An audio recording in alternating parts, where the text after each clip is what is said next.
Bonjour tout le monde, fait plaisir d'être avec vous aujourd'hui. Alors, je voulais vous partager une petite histoire que j'ai entendue de quelqu'un il y a plusieurs années.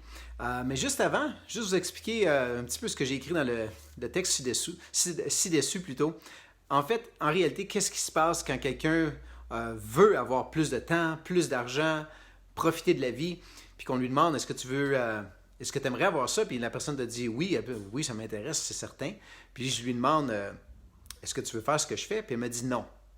Pourquoi? Donc, on va parler de ça dans quelques minutes. Maintenant, pour en arriver justement à cette raison-là, qu'est-ce qui fait que la personne dit non? En réalité, si la personne savait ce qu'on sait, elle voudrait faire ce qu'on a. Okay? Parce que définitif, ça peut nous apporter beaucoup plus. Puis vous donner un exemple avec cette histoire de la personne qui m'a expliqué ça il y a plusieurs années. Imagine que je suis quelqu'un qui fait du vélo. Je suis compétiteur, je fais des compétitions à vélo et j'adore faire du vélo. J'embarque sur mon vélo tous les soirs après le travail. La fin de semaine, c'est mes passions, c'est là-dessus sur lequel je me dédie. Et puis, à un moment donné, je te rencontre puis je te dis, écoute, est-ce que tu voudrais faire une course avec moi? Là, tu me regardes et tu dis, ben, attends un petit peu, là, moi, je ne suis pas un expert, je me suis jamais entraîné, je ne suis pas bon là-dedans, se rendre à faire une course, c'est peut-être exagéré. Puis je te dis, c'est pas grave, fais juste choisir le véhicule que tu souhaites. Et puis le véhicule que tu choisis, c'est une Ferrari. En réalité, qu'est-ce qui va se produire? J'ai beau avoir l'entraînement incroyable, rigoureux, j'ai beau avoir fait ça pendant des années, ça a beau être ma passion, puis que toi, comparé à toi, c'est rien. Toi, tu n'as jamais embarqué là-dessus, fait de la vitesse ou quoi que ce soit. Mais simplement parce que tu choisis un véhicule différent, qu'est-ce qui va arriver? Bien entendu, tu vas gagner la course. Donc, le véhicule a une importance capitale. Je me souviens, il y a quelques années, je travaillais dans mon commerce de détail et dans mon commerce traditionnel de détail et je travaillais tous les jours. Les fins de semaine, c'était le gros rush. J'avais beaucoup de gens qui venaient me voir et puis donc beaucoup de clientèle. Puis j'avais pas de temps avec la famille. Puis ça me fatiguait.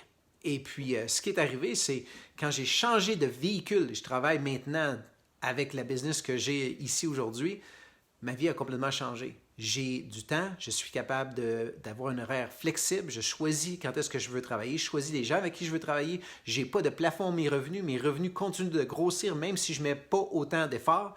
Comment ça se fait? Le véhicule est différent. Donc, quand vous regardez les objectifs que vous avez dans la vie, ce qui est important aussi de regarder, c'est est-ce que le véhicule que vous utilisez est le meilleur véhicule pour atteindre vos objectifs. Très important. Donc, faites cette évaluation-là parce que souvent, malheureusement, on va s'engager dans un véhicule. Puis quand je parle de véhicule, c'est la manière dont on gagne notre argent. Et ce véhicule-là n'a pas la capacité de nous apporter les buts, les rêves, les choses qu'on veut vivre. Donc, c'est important de bien choisir notre véhicule. Maintenant, pourquoi une personne va me dire « Non, je ne veux pas faire ce que tu fais ». Puis la raison, c'est les idées préconçues que ces gens-là ont. Les gens ont des idées préconçues sur un sujet et puis basé là-dessus, sans vouloir aller chercher plus en profondeur, ben ils vont arrêter toutes les possibilités de s'impliquer dans ce projet-là parce qu'ils ont des idées qui sont bien souvent, c'est des mauvaises idées préconçues sur le sujet. Et c'est ce qui arrive dans notre business souvent. Les gens se disent « Ah non, je ne me vois pas faire ce que tu fais de la manière que ce business-là se travaille. » Puis ce que j'ai remarqué, c'est que la plupart du temps, c'est que leurs idées sont basées sur des concepts qui ont évolué aujourd'hui. C'est plus du tout la même chose. Donc aujourd'hui, on a adapté au 21e siècle.